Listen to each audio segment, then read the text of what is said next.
un concepto un tanto erróneo.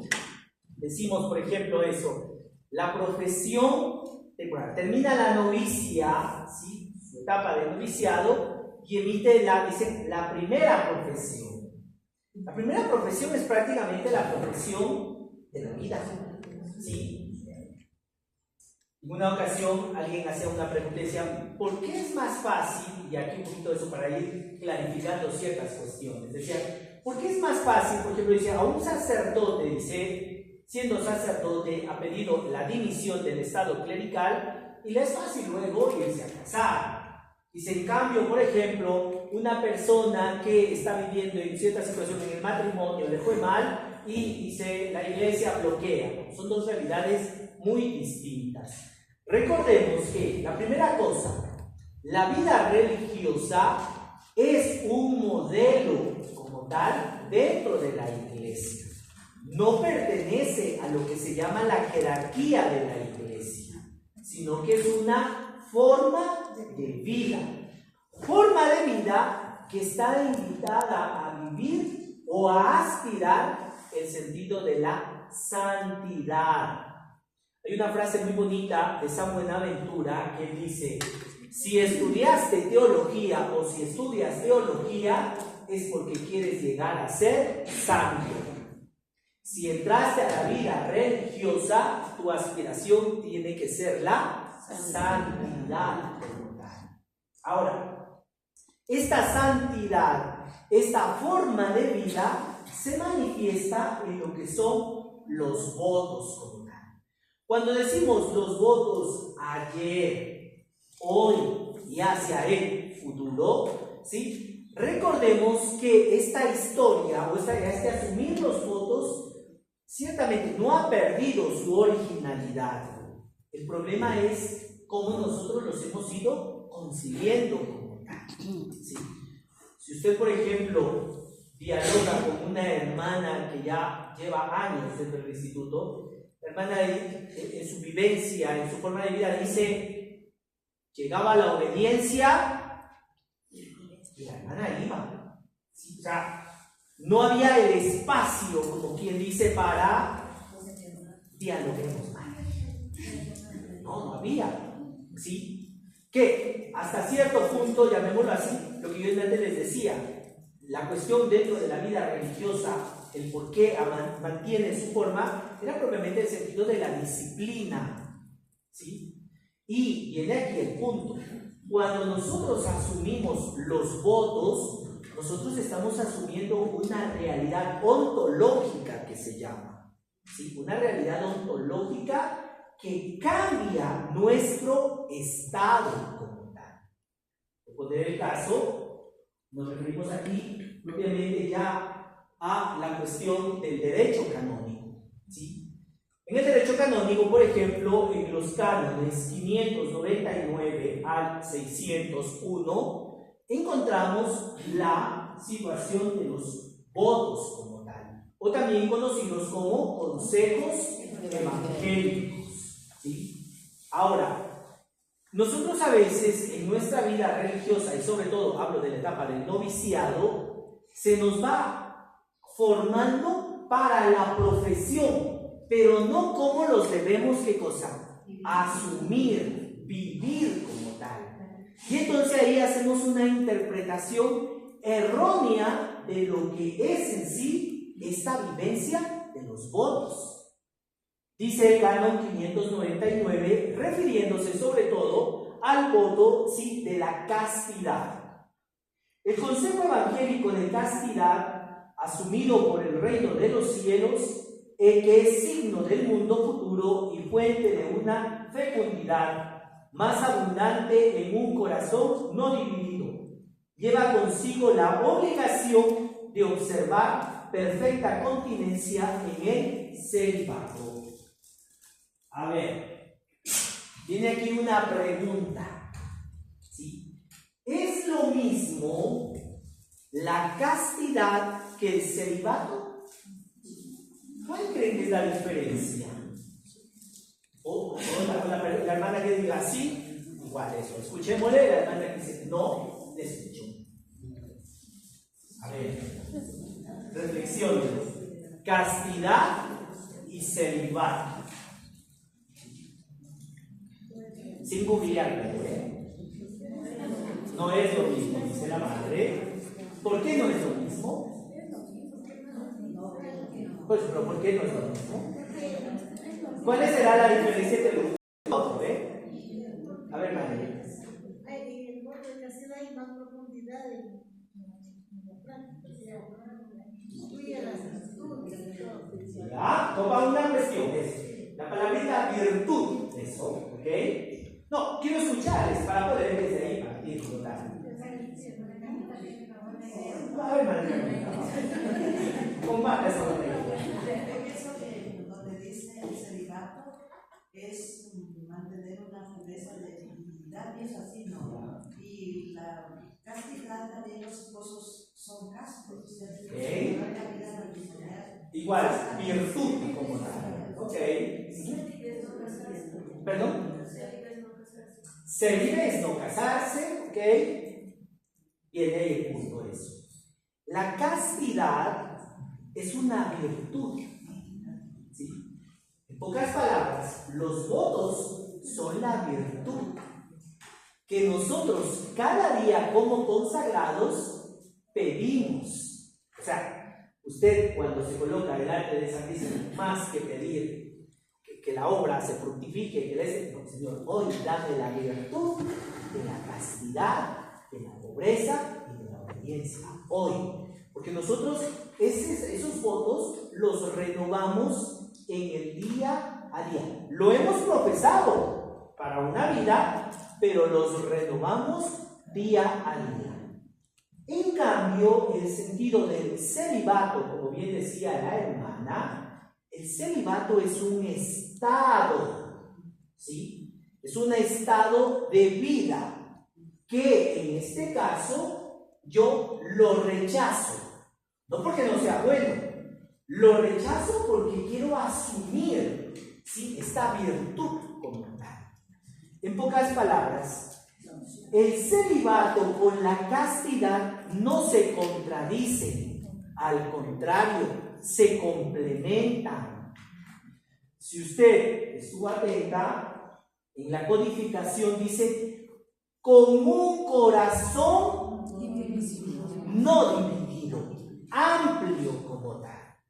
Porque en el caso, cuando se habla del sacramento del matrimonio, ¿sí?, el corazón, el amor, el afecto pertenece a la pareja, ¿sí? El religioso, la religiosa, su corazón y su vida a Dios, pero eso se manifiesta en el servicio como tal a las personas con las que yo trabajo, con las que yo vivo como tal.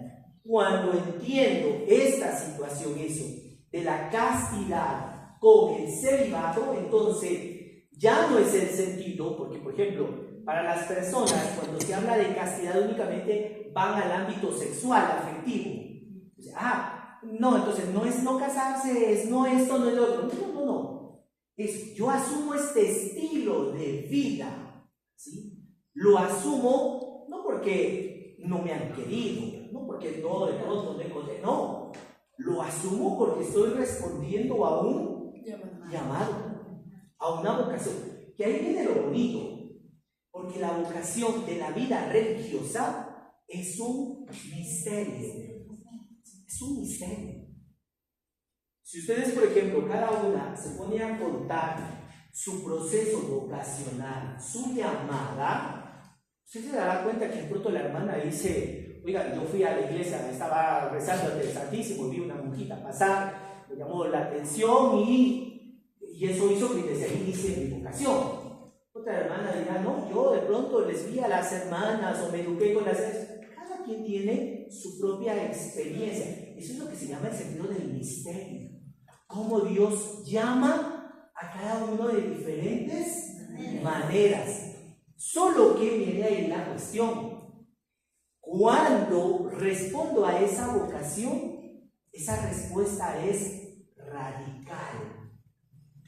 Por eso yo siempre digo, esto de decir quiero pero no quiero, estoy pero no estoy, no marcha. Por eso antes cuando yo tomaba justamente el pasaje, ¿no? Los discípulos que cuando como Juan el Bautista, como buen promotor vocacional, ve pasar acción y dice, ese es el Cordero de Dios, ¿sí? Por eso se pone inmediatamente Andrés y Juan, se van detrás, ¿sí? ¿Dónde vives? Jesús no se pone a estar diciendo la dirección, no. Venga,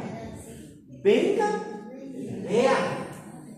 ¿Qué se debe ser? O sea, hermanitas, ¿qué es lo que hacen ustedes? Porque hoy la gente, claro, o sea, para la gente hoy todas las monjitas son monjitas. O sea, no distinguen en el sentido de eso, por ejemplo, una salesiana, una franciscana, no. Entonces, ahí viene, hermanita, ¿cuál es lo especial de su instituto? ¿Qué sería? Ven y lo verás, ¿sí? Ven y lo verás. Eso es lo que nos obedece, el sentido de la vivencia en fraternidad, el sentido del orar, y desde ahí se va dando ese proceso. Por eso es lo que Juan luego dirá propiamente eso, ¿no? ¿Sí? O sea, nos quedamos con hasta las 4 de la tarde, como tal. O sea, ese encuentro marcó, y por eso le decía, viene el sentido de la radicalidad. Un Jesús que va pasando y mira. Hay un artículo muy bonito que me han dicho que hay inclusive libro que se titula ¿Qué tiene tu mirada, Jesús? ¿Sí?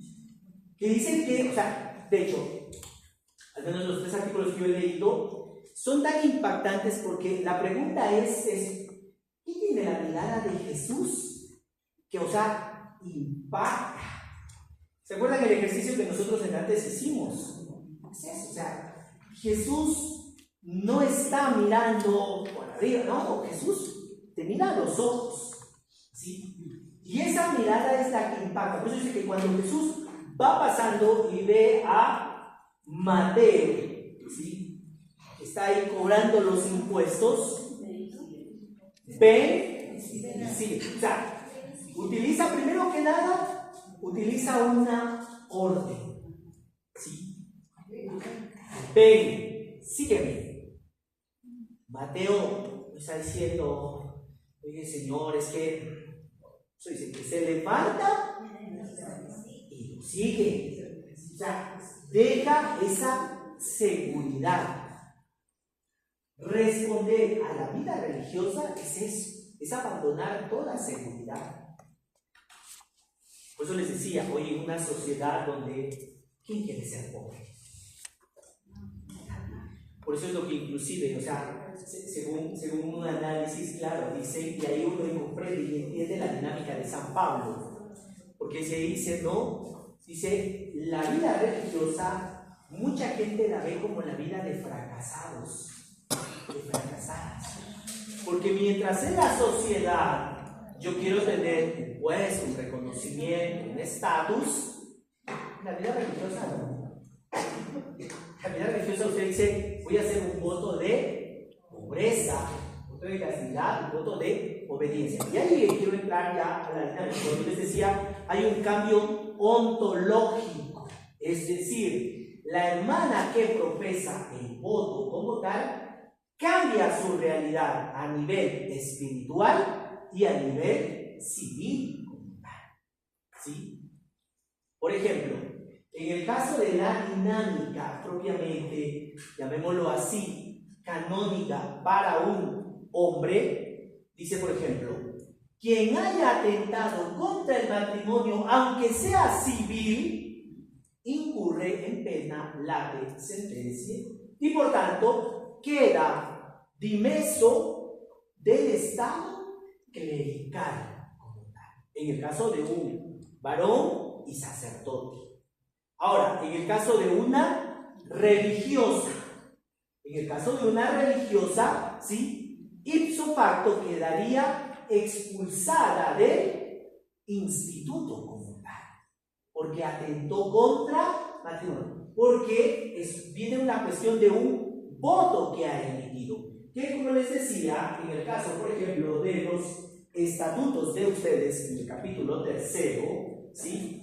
Sobre todo, habla en el artículo 18 como tal, movidos por la caridad del Espíritu Santo que derrama en sus corazones, viven más y más para Cristo y su cuerpo, que es la iglesia. Esto sería el ámbito espiritual. Porque todos los votos tenemos nosotros lo que es una concepción teológico-espiritual y una concepción jurídico-civil. Hay un cambio.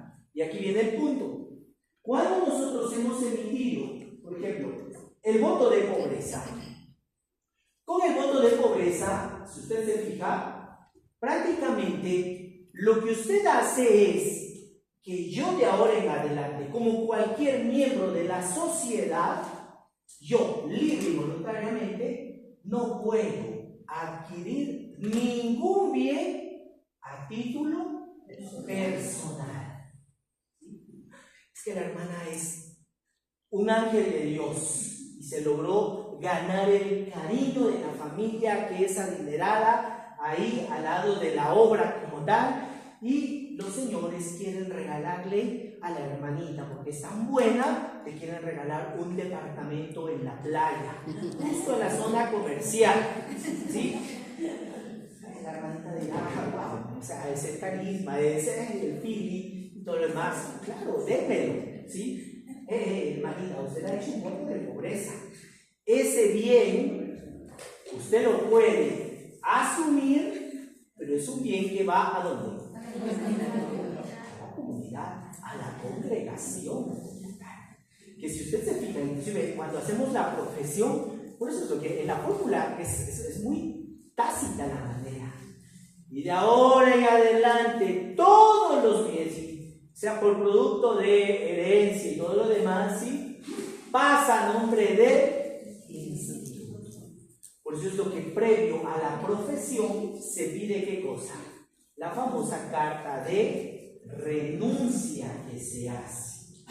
En el caso de ustedes, yo no lo sé si, por ejemplo, porque ahí viene también, si usted lee la regla de San Francisco, me parece que es el capítulo 3, cuando se habla, por ejemplo, dice, y los hermanos, ¿sí?, no se metan en la cuestión de los bienes del hermano como tal, ¿sí?, sino que el hermano dispóngalos como mejor conviene antes de entrar a la obediencia.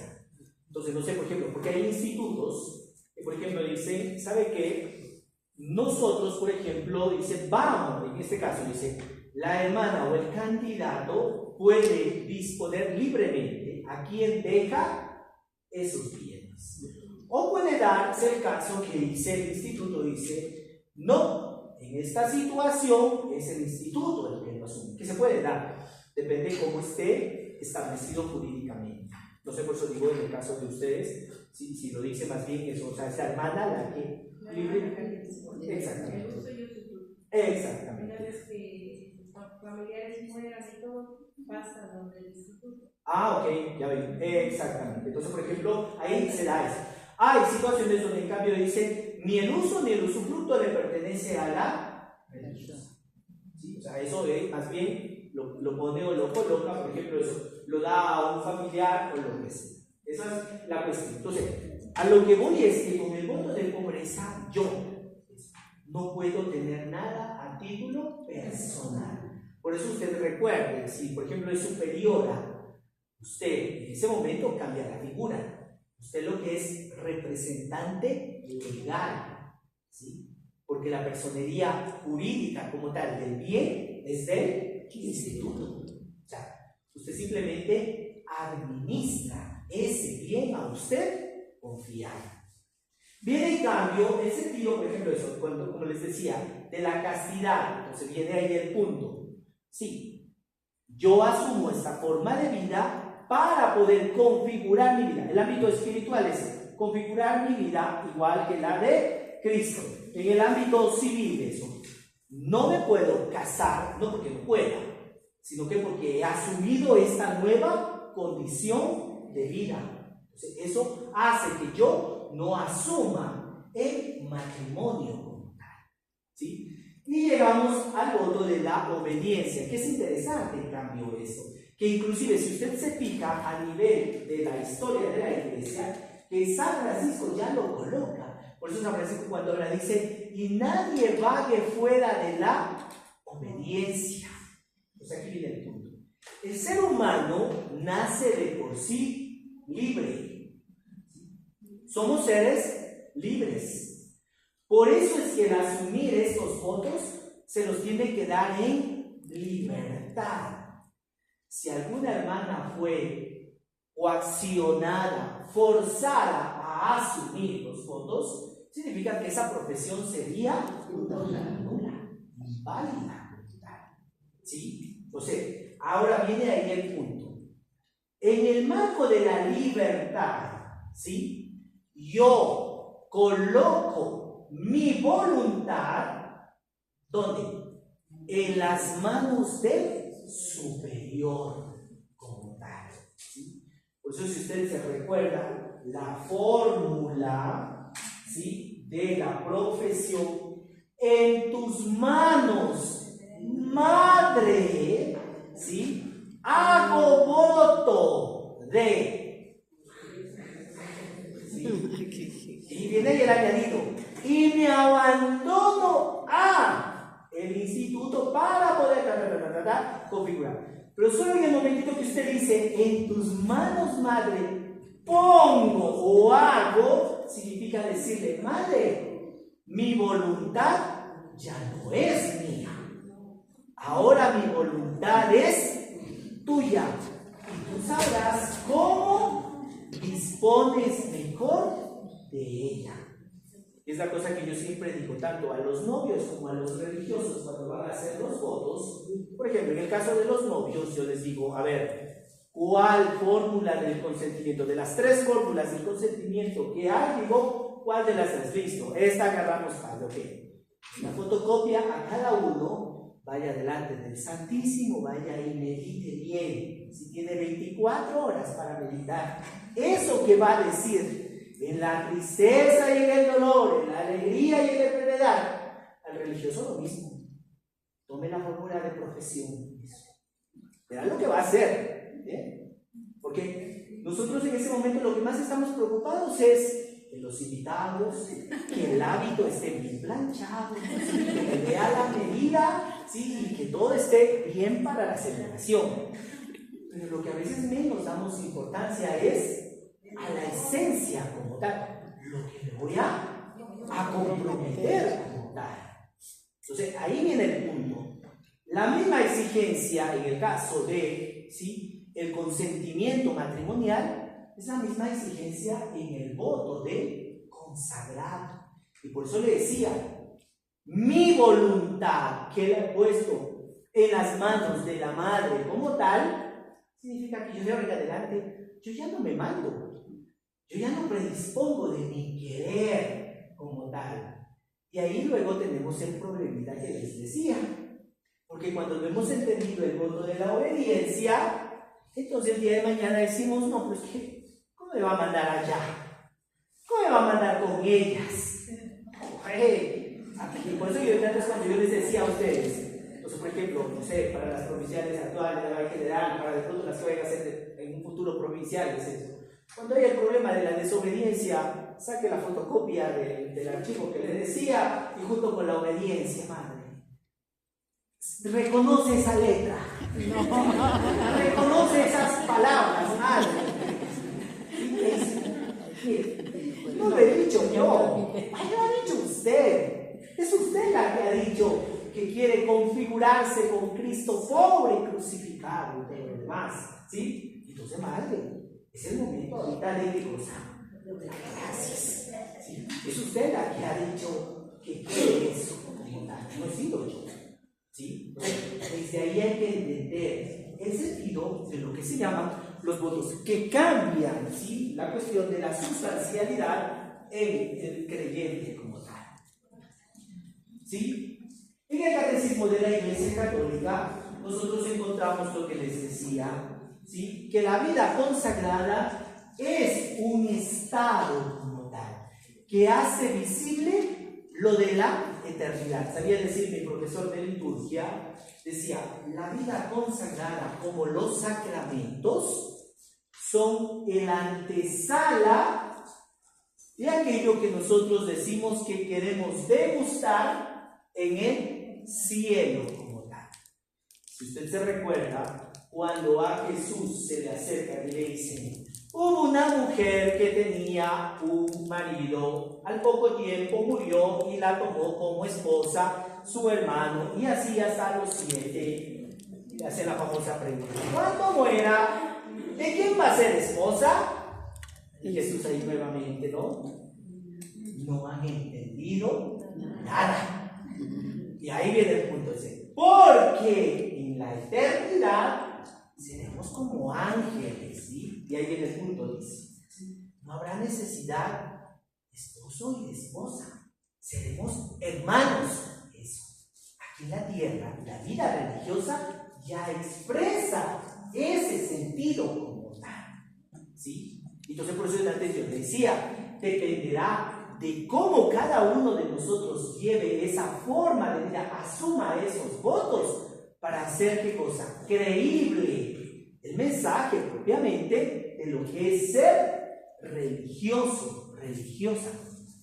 Si una persona no ha concebido, no entiende bien, por ejemplo, el sentido del voto de pobreza, lo que antes yo les decía, entonces yo ahora que soy ecónomo o que estoy administrando tal o cual obra, ¿sí?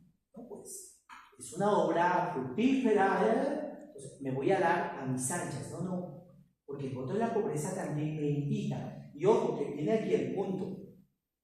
Algo que yo siempre he tenido un poquito conflicto es hacer entender a ver, en la iglesia, si nosotros leemos el libro 5 del Código de Derecho Canónico, en la iglesia se habla de los bienes como tal que la iglesia tiene.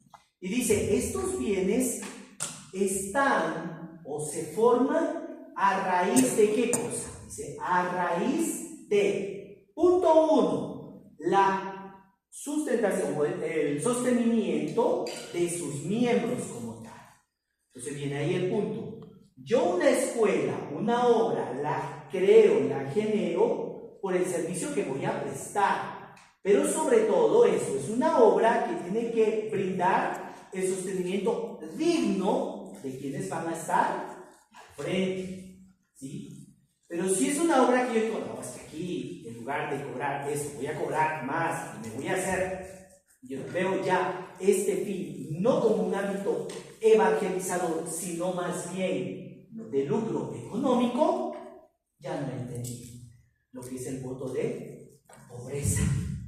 Y entonces ahí viene, por eso les decía, entonces al final la gente, que es gracioso, yo a veces con los frailes siempre les digo, cuando me manifiestan, y no, es que soy pobre. Yo digo, pobre ni tu hábito, porque el hábito 6 metros de tela, ¿sí? Ahora, si es que quieres de casimir, y si es casimir importado y todo lo demás, por metro creo que son $150, dependiente, el casimir. Ahora, la mandada a hacer, así que no me vengas a decir que eres pobre, porque pobre, como digo, ni el hábito a veces, ¿sí? Y hoy por hoy la gente ya el discurso exactamente del sentido de pobreza, y a veces ya no lo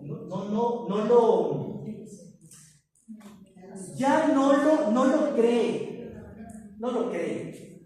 Dice, ha sido pobre y tiene un iPhone último modelo, qué pobreza.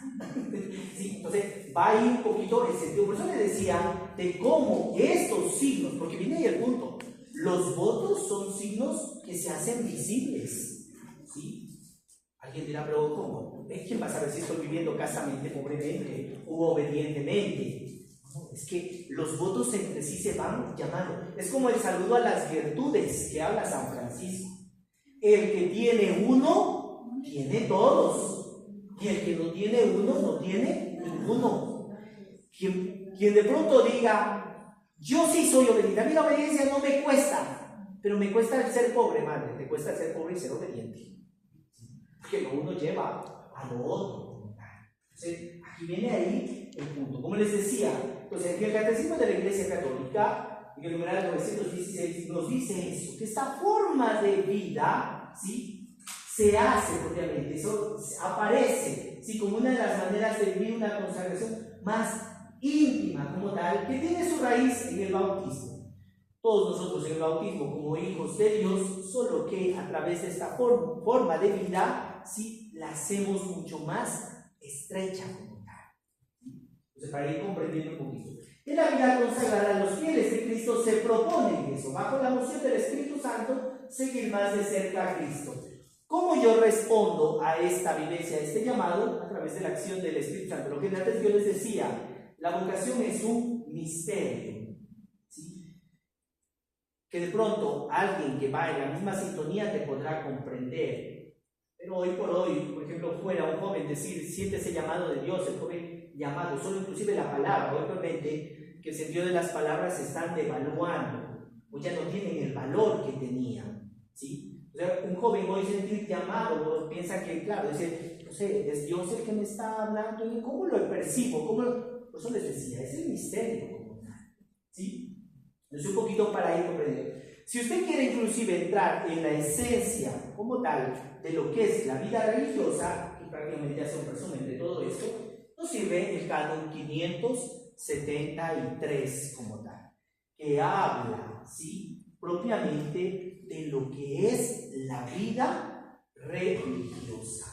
Entonces, dentro de la iglesia, dentro de la comunidad, la vida religiosa, en pocas palabras, es una manifestación, es un modo, es un estilo de vida. Ojo, evangélico. San Francisco, ustedes saben que San Francisco nunca quiso fundar una orden. Siente un llamado, a ese llamado va respondiendo y en el camino ve que otras personas se sienten inspiradas por su forma de vivir y dicen, también quiero hacer lo mismo, ¿sí? Y empieza. Solo que ahí se genera, propiamente eso, ya una cuestión de estructura como tal.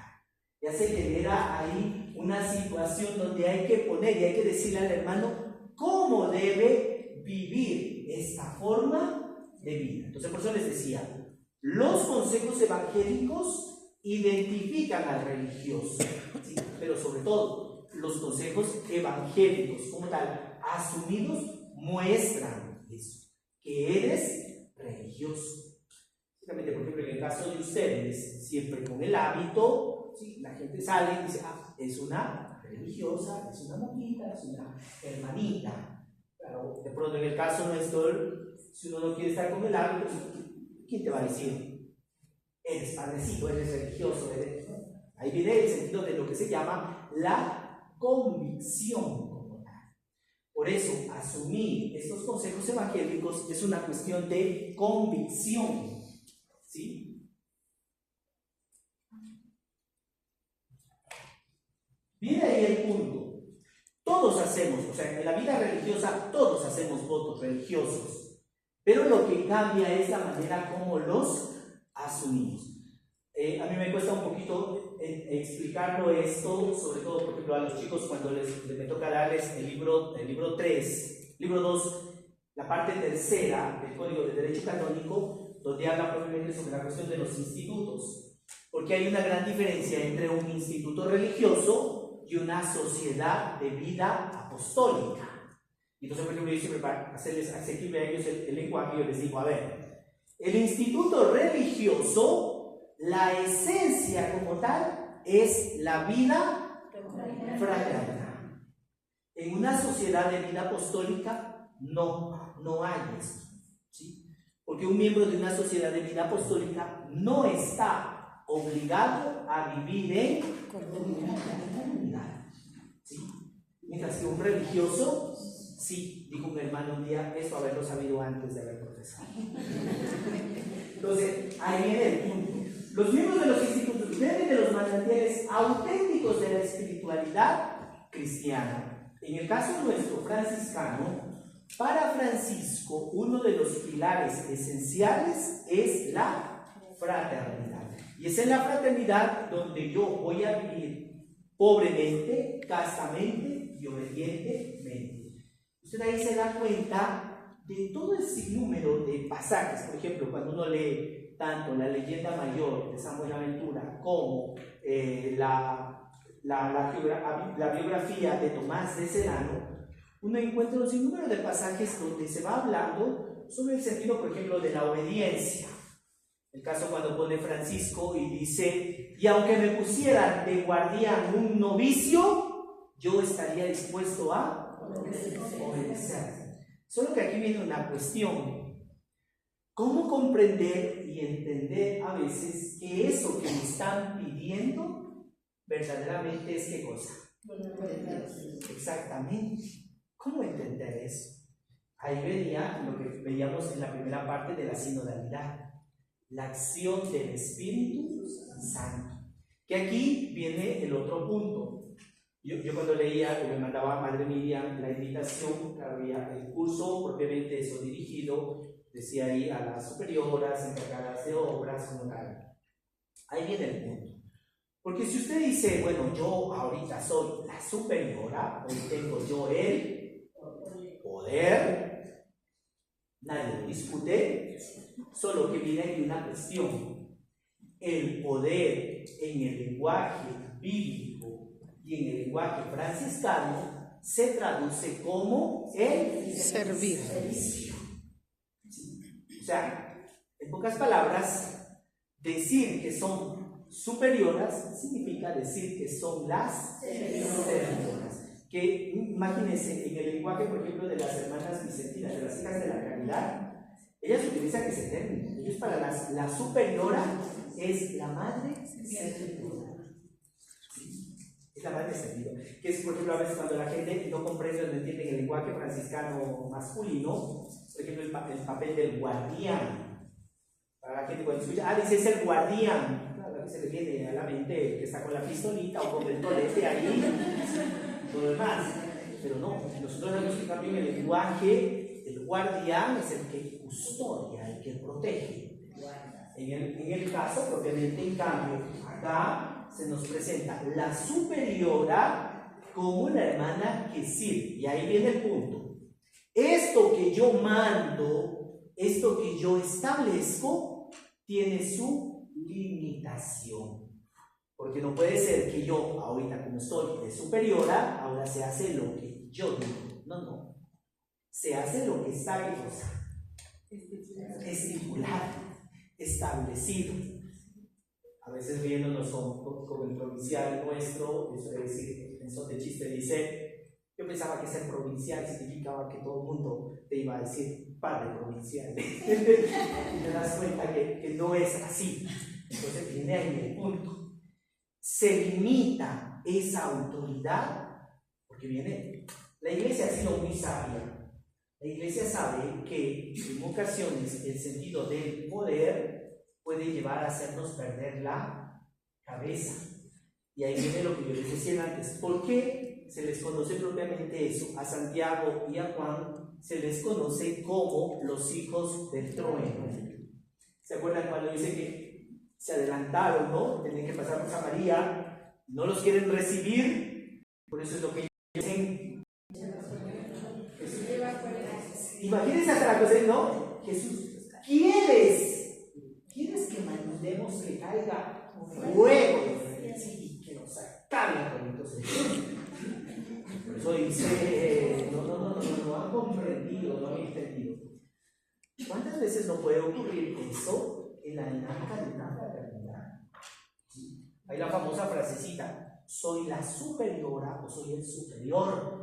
Y se hace lo que yo diga, no madre, no es lo que usted diga, es lo que está establecido. ¿Sí? No estoy desconociendo su autoridad, ¿sí? Estoy desconociendo si ha habido un abuso de autoridad. Que acuérdense, a partir del año 2022, que se modificó el 6º libro del Código del Derecho Canónico, ya el abuso de poder o de autoridad viene tipificado y por tanto es una situación que puede sancionar como tal cuando yo no hago un verdadero uso de lo que es mi autoridad. Entonces, porque antiguamente no había eso. ¿Sí? Por eso, como yo les decía, la famosa frase, siempre se ha hecho así, soy la superiora, obedezca, incline la cabeza y haga caso. ¿Sí? No, ahí viene el punto. Hay que aprender, ¿sí? Por eso digo, lo que establece. Y aquí voy a poner, vamos a ir trabajando para entender siempre la cuestión de la dinámica de los votos. Siempre es bueno trabajar con la casuística. ¿Sí? Con la casuística. A ver, voy a poner un caso. Espero que no sea un caso real, pero vamos a poner un caso, ¿vale? Voy a poner la situación. A ver, dice la normativa que la madre ecónoma con la superiora pueden disponer de hasta cierta cantidad de dinero. Está establecido. Pongamos hipotéticamente, dice hasta $1000. Dice, pueden disponer sin permiso de la fraternidad. La madre le dice, sabes que tenemos que hacer este cambio y tanta cuestión, entonces, sí, el gasto es de $800. Okay. Yo, basado en lo que está establecido, no lo comunico porque está como tal. Pero resulta que el gasto va a $3500. Y la madre dice, soy la superiora. Se lleva muy bien con la ecónoma y dice, tranquila, nosotros no tenemos por qué dar explicación a las demás hermanas. Además, es un bien por toda la fraternidad, que viene ahí el punto. Siempre vamos a encontrar justificativos. Siempre. Entonces, no es que esto era prioritario, es que esto. Pero resulta que la normativa dice que pasada cierta cantidad necesita del parecer. Ojo, ni siquiera le dice de la aprobación, le dice del parecer de la fraternidad. Segundo, estoy poniendo ahí un poquito en auge lo que al menos a mí a nivel de provincia. Por ejemplo, nosotros dice, va a hacer un cambio de algo, dice, necesita 3 proformas. ¿Sí? Y que sean proformas de distintas personas. Resulta que el mismo, no sé, operario tiene 3 empresas, entonces más necesitamos esa y también esa. Porque se puede dar, ¿sí? Somos humanos y se puede dar, ¿sí? Acuérdense, por eso antes lo que yo les decía, un Judas que dice, ¿cómo se hubiéramos comprado y todo lo demás? Entonces, puede darse. La madre superiora, junto con la ecónoma, hacen caso omiso a eso. ¿Sí? Hacen caso omiso. Se saltaron todos esos procesos y elaboraron. Y resulta que una de las hermanas, ¿sí?, dice, no, esto es un abuso. Yo no puedo permitir eso. ¿Sí? Porque no es una cosa prioritaria, no es una situación que, por ejemplo, comunica a la instancia superior. Eso no se llama que sea, el lenguaje a veces vulgar, que sea chismosa o que sea zapa. Significa que es una hermana que verdaderamente eso. Conozco, también hay en el punto eso. Si yo conozco de lo que se debe hacer, la normativa que se debe respetar, simplemente lo que estoy pidiendo es eso. Que se respete lo que está establecido. Nada más. ¿Sí? Porque ahí viene el punto. La hermana dice que es una cosa interesante. Una cosa es el voto deliberativo y otra cosa es el voto consultivo. El voto consultivo, y aquí está por ejemplo en este caso madre general y la madre provincial, el voto consultivo, su nombre mismo ya lo dice, yo consulto. Miren madres, hay que hacer esta cuestión, no sé, ¿qué es el parecer de ustedes? Las hermanas dicen, la mitad está de acuerdo, la otra mitad no está de acuerdo. Como dice voto consultivo, yo les consulté, ¿sí? Yo tomo la última palabra en torno a qué cosa, a lo que escuché, ojo, a lo que escuché, no a lo que pensamos, ustedes dicen, madres, que se debe hacer, porque es voto consultivo, ¿sí? O sea, al final, por eso ahí viene el punto. Quien funge como superior tiene una gran responsabilidad.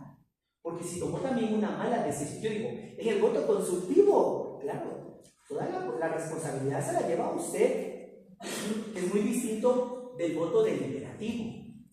Porque en el voto deliberativo resulta que de las 7 madres, ¿sí?, 4 están a favor y y 3 están en contra.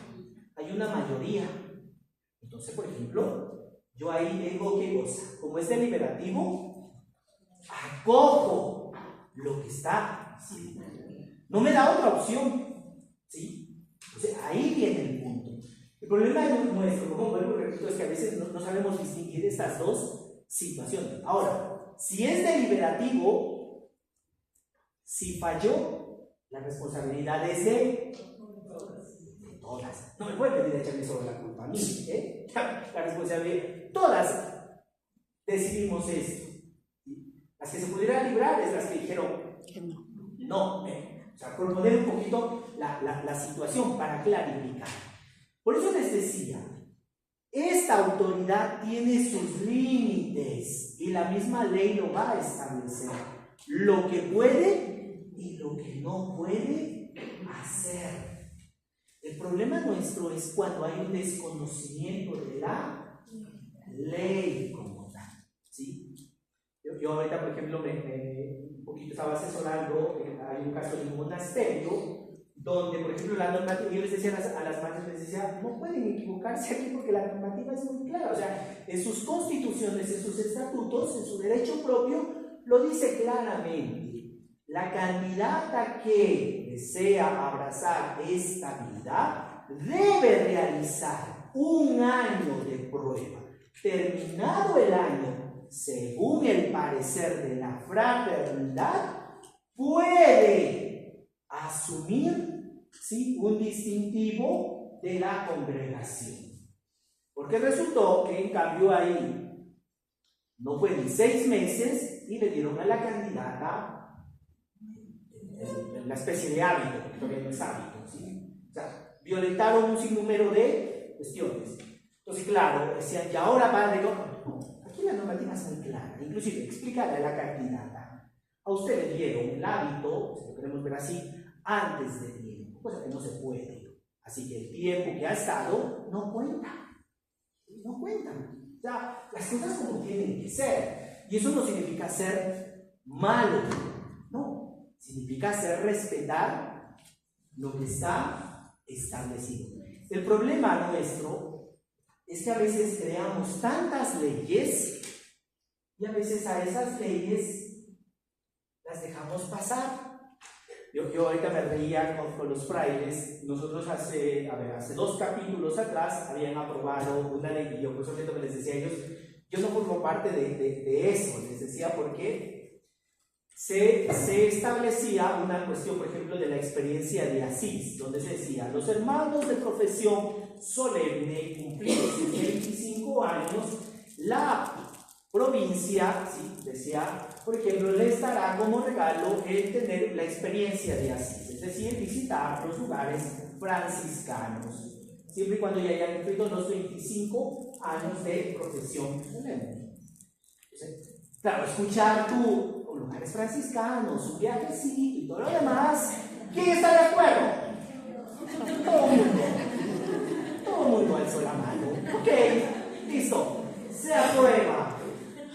Entonces, listo, la ley la aprobaron. Llegan los 25 años, el ministro está estipulado, sí, está estipulado. Lo que se olvidaron es ¿quién va a pagar los pasajes? El hermano, esto lo asume la provincia o lo asume la casa donde el hermano está. O sea, aprobaron una cosa a la mitad, porque nos dejamos llevar del entusiasmo, del momento. Entonces, sí, que sea. No. Aquí viene el punto. ¿Sí? Ve, acuérdense que la ley busca el bien común, no el bien particular.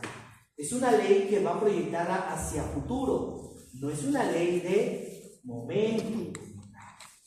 Entonces, ahí viene el punto. Los votos, los consejos evangélicos que nosotros profesamos como tal, ¿sí?, son votos que nos obligan siempre y donde vayamos como tal, ¿sí? Por ejemplo, pongamos el otro caso dentro de la casuística que les decía.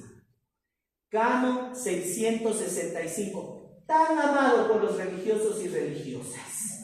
¿Sí? Extradomus. No sé si lo han escuchado en algún momento. Es el típico canon, yo digo, de todo el derecho canónico, de tantos cánones tan bonitos, el que más se aprovecha es este. 665. ¿Sí? El extradomus, es decir, fuera de la casa.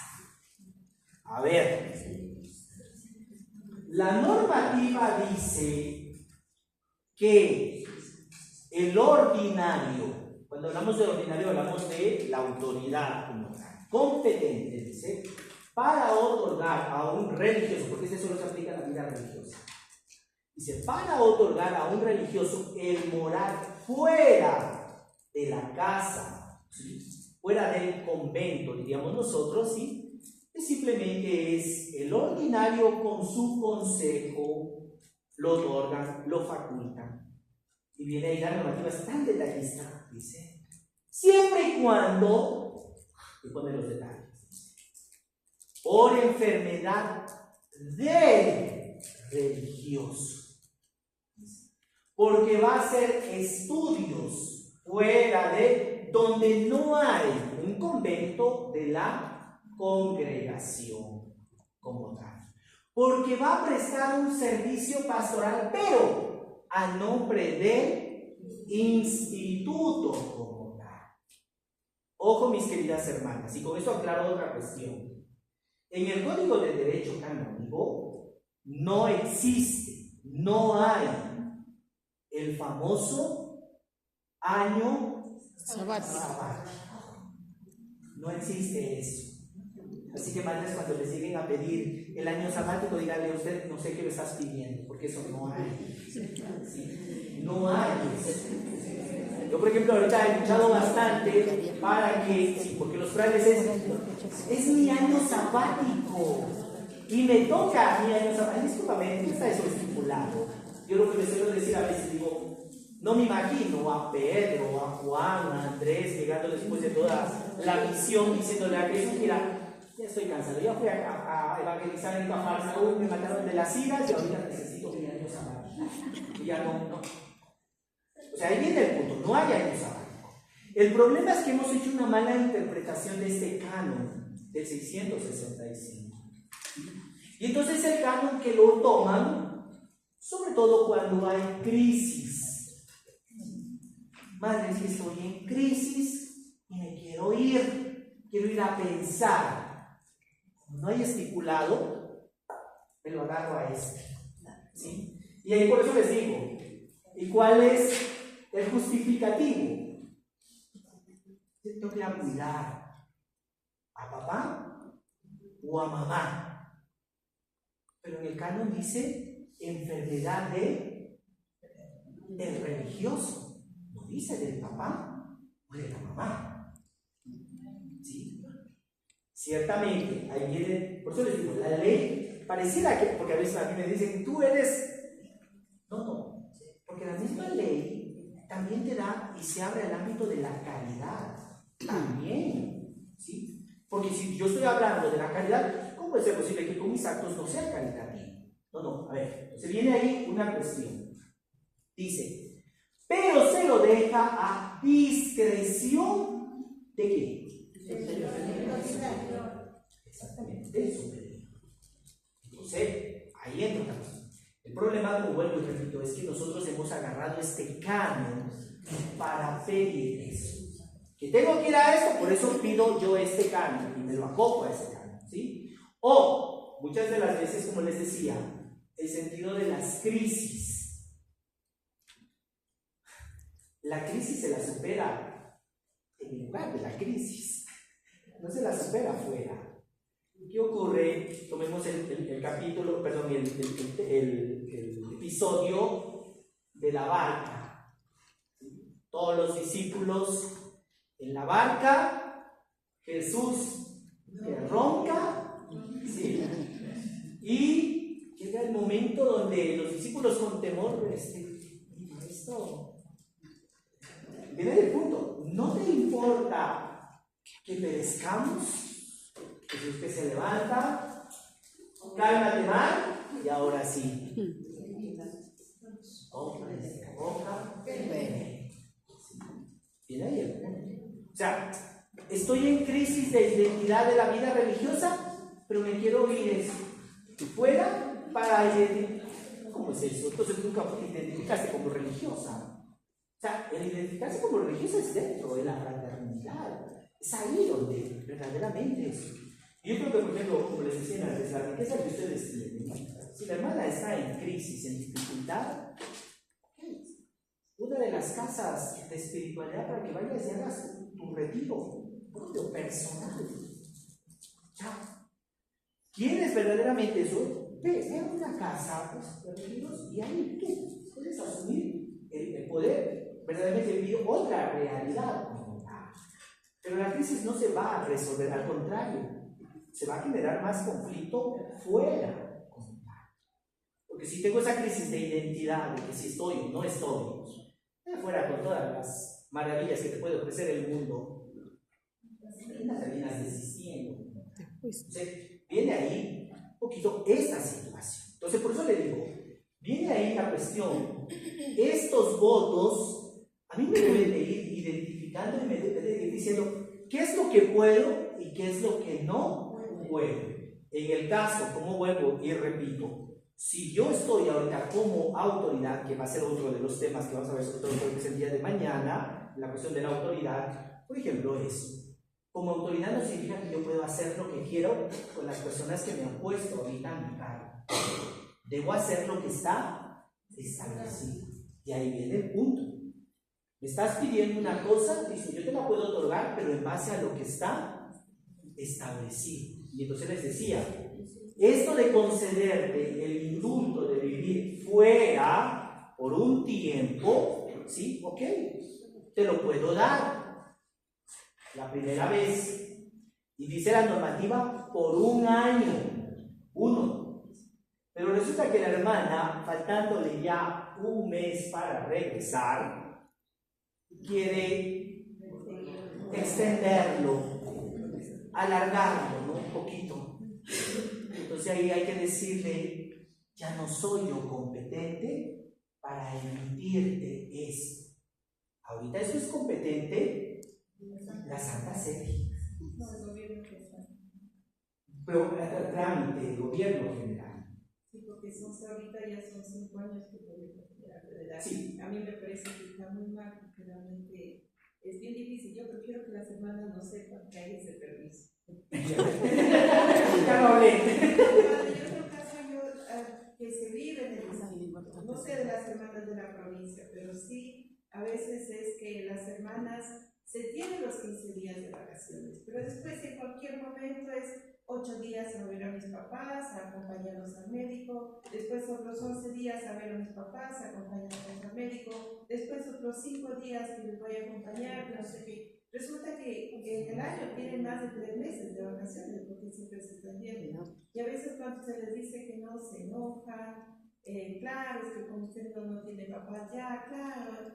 Entonces, no es falta tampoco de caridad como tal, por justamente la problemática que presentaba la madre. Cuando se habla del sentido, tengo que ir, tengo que esto. A ver, yo creo que la familia también sí comprende y entiende. Por ejemplo, así como para una familia es un motivo de orgullo el tener un religioso o una religiosa, la familia también comprende y entiende la limitación que tenemos como tal. ¿Sí? Ahora, viene ahí la cuestión. Recordemos que se puede dar, y por eso les decía, no es falta de empatía o de caridad el que de pronto yo siempre esté, ¿sí? Porque también ahí viene el otro factor. Pongamos el caso exactamente de cuidando a los padres sobre todo, ¿sí?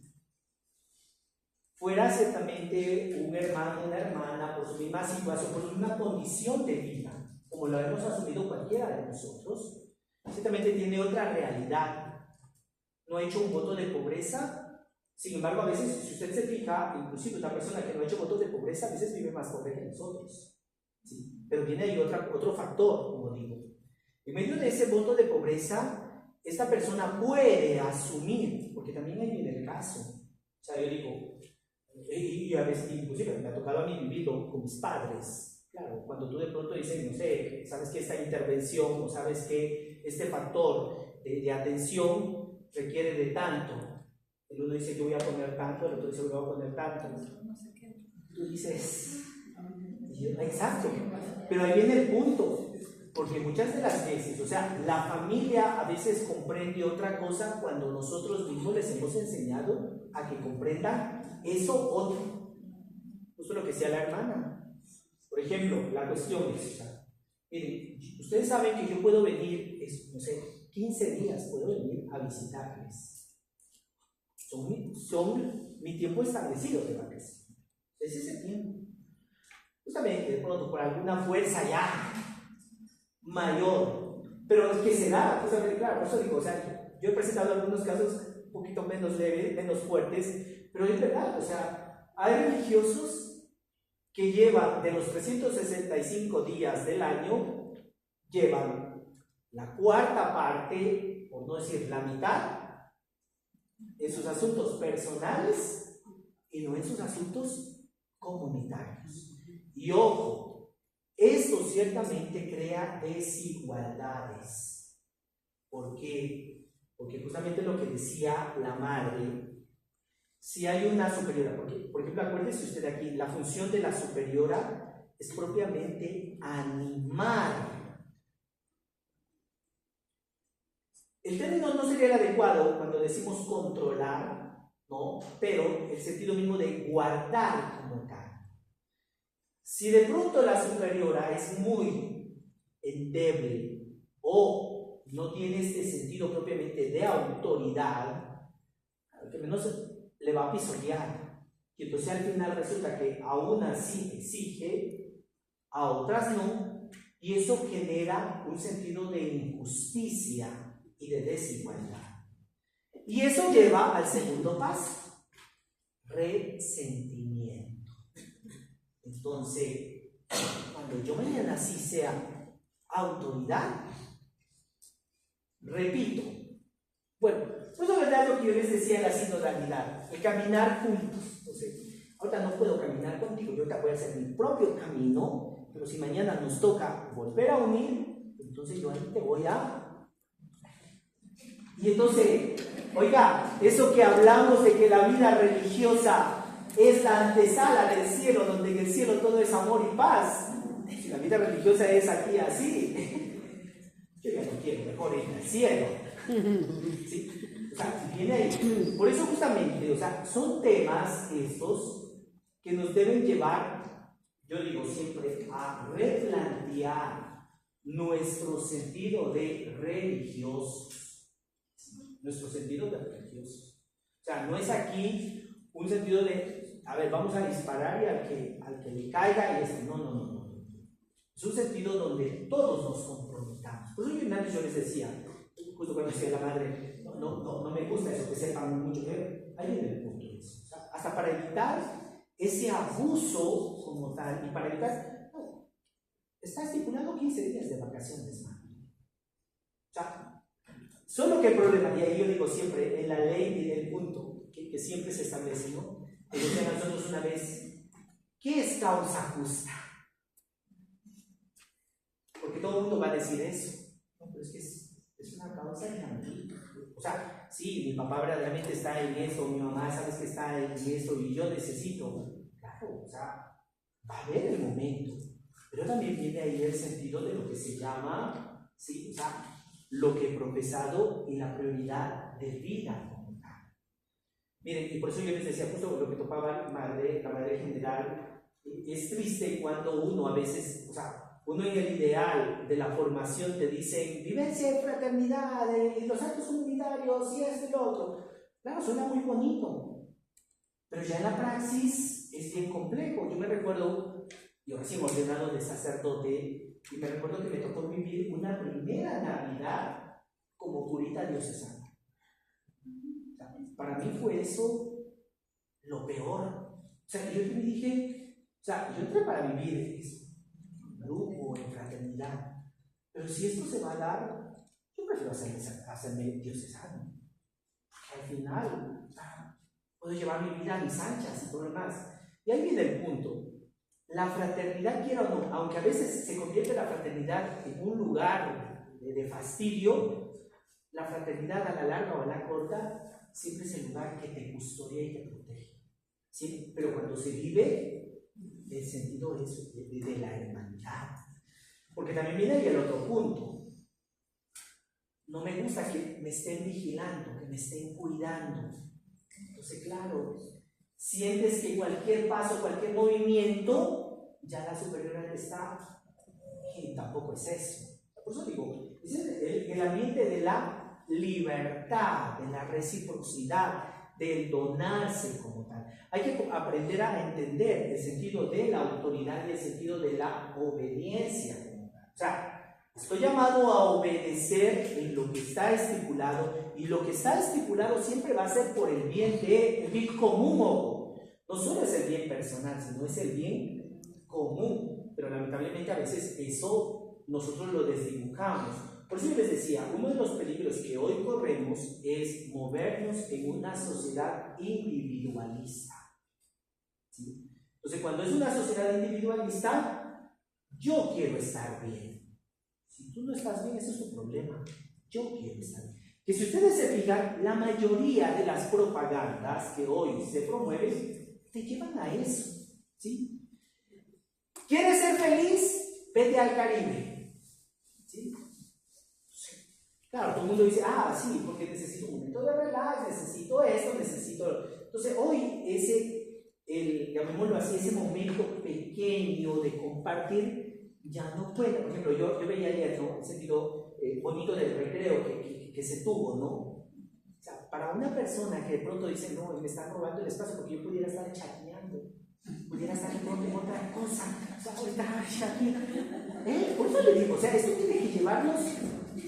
Por eso les decía, porque es más fácil, de pronto como el otro me fastidia, hago un clic.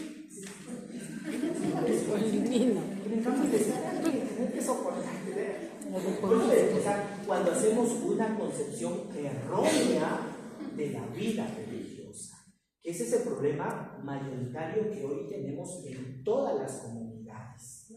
Hoy hemos hecho una interpretación equivocada de lo que es ser religioso, que pensamos que ser religioso únicamente es vestir un hábito, ¿sí?, llevarlo y ya está. Pero como le decía, a veces hay gente que vive mucho más religioso que nosotros.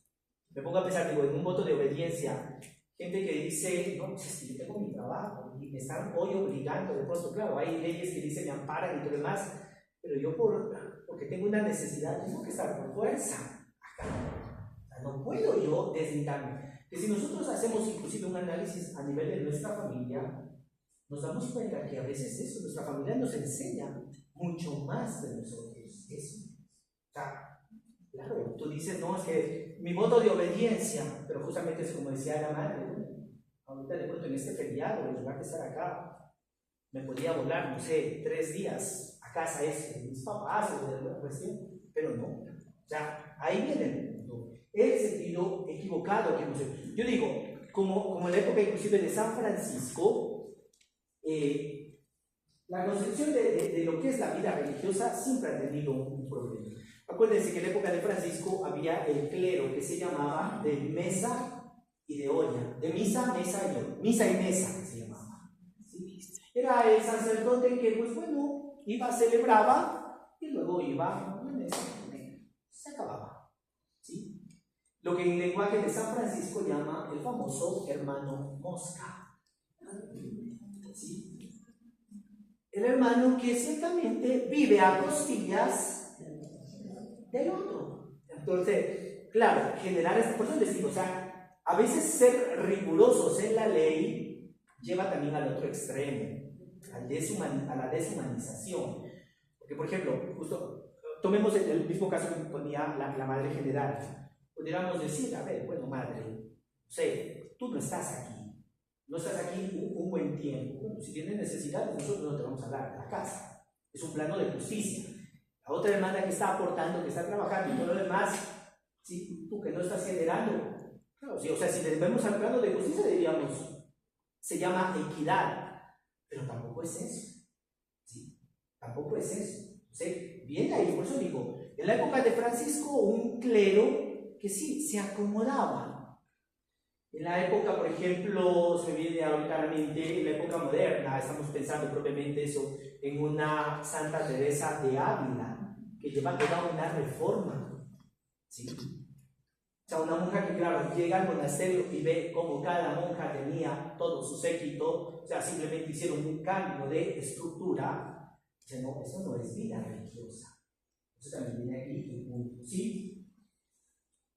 Justamente de ahí la cuestión de las falsas doctrinas. Hoy viene ahí el punto. Como religiosos, nosotros nos identificamos por nuestro hábito, por nuestros votos, por nuestro estilo de vida. Pero un religioso es que la gente siempre se lo dice. Usted que está más cerca de Dios. La otra frase que es, yo digo siempre, ¿no? Usted que es, una vez que me impactó, inclusive a mí siempre eso. Dice Padrecito, usted que es especialista en Dios. O sea, ni me acuerdo cuándo fue la última vez que leí la Biblia. O sea, que nos puede dar el caso. Porque como les decía en antes, hoy mi preocupación es que tengo que responder por la misma presión que tengo. No sé, de pronto se me viene a la mente, a ver, estoy a cargo de un colegio y hoy toda la cuestión a nivel de Estado, me piden, no sé, programaciones, me piden esto, me piden otro, y tengo que estarme ahí matando, programando, viendo y todo lo demás, que el tiempo para la cuestión fraterna es mínimo. ¿Sí? A eso, si hay una falta de formación como tal, había algo que me impactó cuando estaba estudiando en Roma, era propiamente eso, o sea, yo el ver allá muchas religiosas que estudiaban teología. Y claro, entonces, cuando me preguntaban y me decían, sí, dice, o sea, debería ser el ámbito, ¿no?, de toda religiosa. Cuando yo vine recién a hacerme a cargo del instituto nuestro, claro, uno viene con esa mentalidad y dice, no, es que quisiera hacer esto y otro. Entonces me acuerdo que decíamos, demos unas becas a las religiosas para que estudiaran teología. Y me daba risa porque llamábamos a muchos institutos y era, la primera cuestión era, no padre, le agradezco muchísimo. Claro, yo les decía, es una media beca o es una beca. Entonces decían, no padre, ya está estudiando la hermana. Así, ¿qué está estudiando? Ciencias de la educación. No, está estudiando, no sé, administración en esto, está estudiando esto, está estudiando en esto. Entonces, fue raro escuchar que alguien dijera, está estudiando teología. ¿Sí? Y entonces ahí se viene la cuestión. O sea, hoy tenemos, por eso yo digo, a veces el ser religioso solo nos hace el hábito, nos hemos olvidado. Y por eso esas falsas doctrinas hoy, o sea, ante una mala formación, ante un desconocimiento, eso es lo primero que se pega.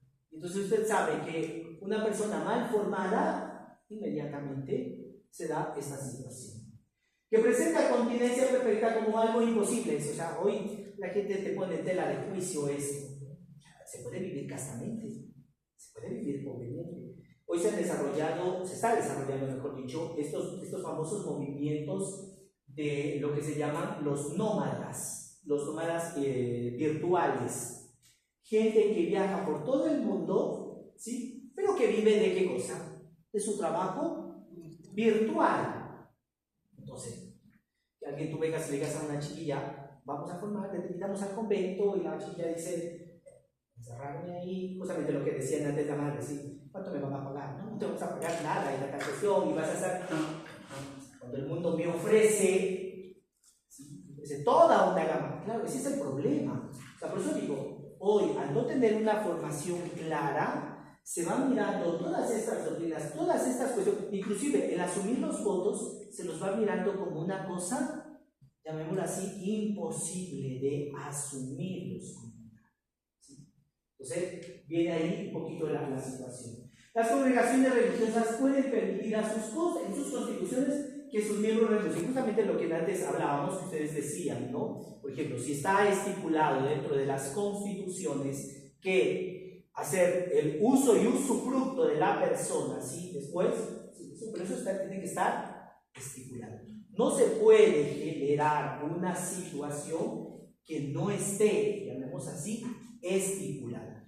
Que por eso les decía, la cuestión de los abusos que hoy se han dado dentro de la iglesia, que la mayoría dice, nosotros lo hemos engrandecido, ciertamente, no es que no pierda fuerza o vigor. Por ejemplo, hoy se habla de la cuestión de abusos, los abusos sexuales.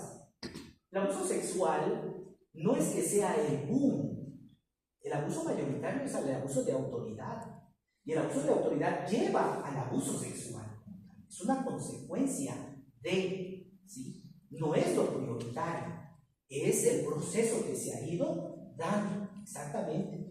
Porque por eso les decía, cuando falta una formación, la persona empieza a, llamémoslo así, a idealizar al religioso o a la religiosa. Entonces le ponemos en el pedestal. Entonces cuando el religioso muestra su lado humano, frágil, cayó, ahí viene el punto. No, pero es que esto me genera un escándalo. No, porque tú siempre lo idealizaste. Es un ser humano que se enoja, que siente, que todo. Eso es lo que hay que descubrir, ¿sí? Y por eso les decía, el problema que tenemos hoy, cuando se habla de asumir los votos en nuestra vida, es igualmente idealizarlos. Entonces, la religiosa, el religioso se escandaliza de un mal pensamiento, un mal pensamiento. No, ¿sí? Debajo de esta tela hay carne, ¿sí? Y esa carne, por eso, y ahí viene el punto, ¿qué es lo que dice San Pablo? Y entonces cuando soy débil, porque descubro esa gracia del Señor, ¿sí? Psicológicamente, cuando la persona empieza a reprimir muchas situaciones, eso al final se genera en un problema mayoritario. Entonces no se trata aquí de reprimir, tampoco se trata de que soy humano y... No. Siempre el sentido de equilibrio como tal. El punto esencial como tal, ¿sí? Yo siempre digo, no soy partidario de la famosa frase que dice propiamente, es que soy humano. Yo siempre digo, sí, el Señor te llamó de una condición, ojo, te llamó de una condición, pero no para que sigas en la misma condición. Y ahí por eso viene el punto. Siempre en el Evangelio, cuando Jesús actúa, ¿qué es lo que le dice? Levántate, sigue tu camino y no vuelvas. Es decir, estate atento a aquello que te puede hacer caer. Entonces, por eso, gracia en la ejecución de los mandatos y en el desempeño de los oficios que se les encomienda. Recordemos una cosa para ir cerrando. El oficio que usted ahorita tiene es un oficio. No lo ha buscado usted. Es el oficio que le encomiendan como tal. Y dentro de la iglesia ese oficio tiene las dos finalidades, la espiritual y la material. Porque la espiritual, en el caso de la superiora, es propiamente eso, ¿sí? Resguardar la vida de mis hermanas, ayudarles a caminar en el sentido de la profesión que hemos hecho. Y a nivel material, el bien que ahorita tenemos bajo nuestra administración, hacer que avance, que progrese. Y por eso cuando antes yo les decía a ustedes, cuando miramos nosotros los objetivos del libro quinto del derecho canónico de los bienes materiales, se dice que uno de los fines de tener un bien es propiamente eso, el mantenimiento de la comunidad. Segundo, la difusión de lo que es la evangelización, diríamos así, ¿sí? Y tercero, como tal, ¿sí? Son las obras de caridad como tal. Toda obra, toda presencia donde está, tiene que tener ese objetivo. Porque si no empezamos lo que yo les decía, el cúmulo. Entonces, no sé si funcione, o sea, aquí, por ejemplo, yo hablo en nuestra provincia, la concepción a veces que se tiene es que buen economo es el que dejó cantidad de dinero, aunque el convento esté cayéndose, aunque los frailes no tengan ni siquiera para la medicina ni ninguna cosa, pero es buen economo, ¿sí? Nunca gastó, ¿Sí? Entonces, claro, te podías ahorrar de pronto, no sé, la enfermedad del hermano, pero no lo supiste alimentar bien, ahorita el hermano tiene una anemia o tiene alguna... ¿Sí? Mirar siempre esta situación. Entonces, por eso les digo, porque si se empieza a acumular, no hay una obra de caridad, entonces significa que esa ya no es una obra de la iglesia. Esa es una obra a nivel más institucional. Perdió la noción como tal. Y por eso acuérdense lo que yo les decía. Hoy el mensaje de la pobreza, hoy el mensaje de la caridad, ya la gente no te lo cree con palabras.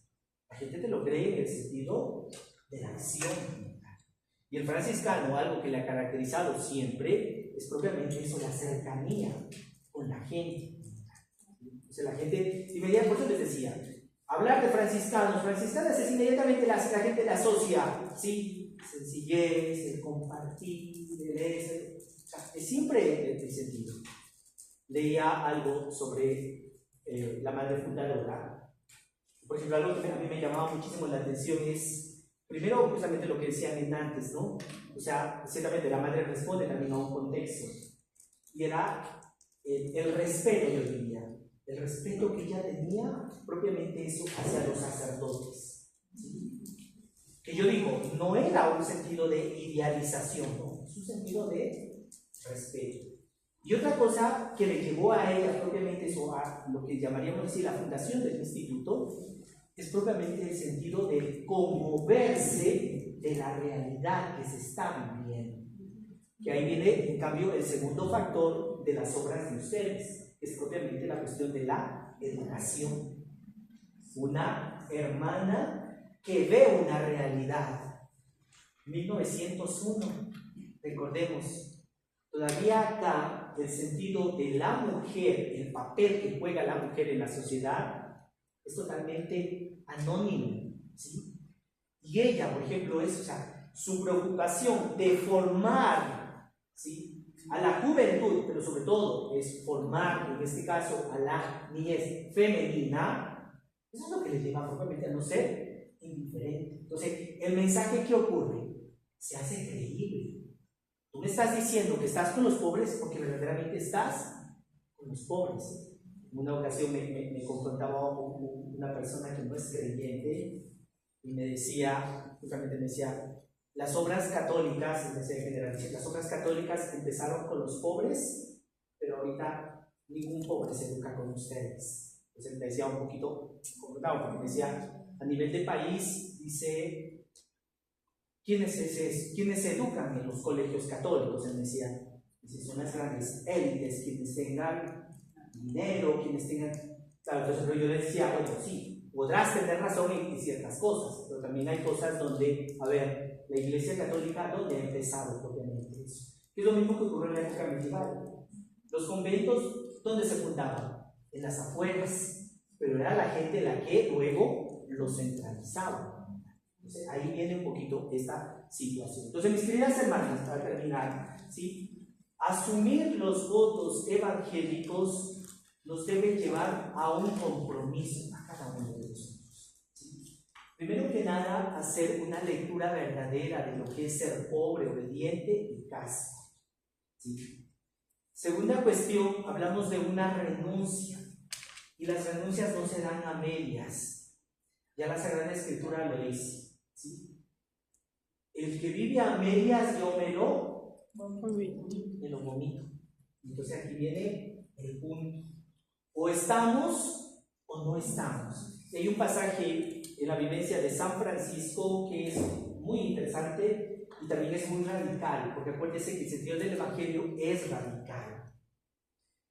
No sé si usted, que inclusive lo retoma muchísimo la película Hermano Sol, Hermana Luna, ¿sí?, cuando dice que este fraile, este hermano, ¿no?, que empieza con Francisco, llega un momento donde ellos, por donde pasan, ve este hermano a las familias, ¿no? Entonces le surge ese deseo de formar su propia familia, pero al mismo tiempo dice, no, sí quiero abrazar. Y Francisco se da cuenta de eso. Y por eso llega el momento donde Francisco dice que lo abraza y le dice, no pasa nada aquí, ¿sí? Más bien, ¿Quién quita? Y uno de tus hijos pueda venir, pueda ser un hermano nuestro. Que aquí viene el punto para cerrar. En la pedagogía de San Francisco, Francisco lo que menos hace es avergonzar. Y ahí viene el punto de lo que yo antes les decía. Nosotros en el camino, de pronto, si el Señor nos regala la gracia como tal, esa gracia fortalece, esa gracia te ayuda a asumirlos a los votos. Pero también puede darse el caso de que en ocasiones nos hace falta esa gracia y por eso nos cuesta vivir y asumir esos votos. Pero ahí viene el punto, ante la caída como tal, ante la fragilidad en un mundo franciscano, ¿sí? No puede haber el sentido de lo que se llama el señalamiento, no puede haber el sentido de la falta de caridad. Si usted se recuerda el episodio de Francisco, donde todos estaban ayunando, todos, sin excepción, pero llega el hermano que tiene hambre, el hermano que no puede soportar ese estilo, lo que me estás pidiendo. Y por eso dice que a medianoche pega el grito, ¿sí? Tengo hambre, ¿sí? ¿Y qué es lo que le dice Francisco? Saquen, vámonos, como le dicen que desde ahí se implementó en la mayoría de casas de retiros y en la vida franciscana el estar siempre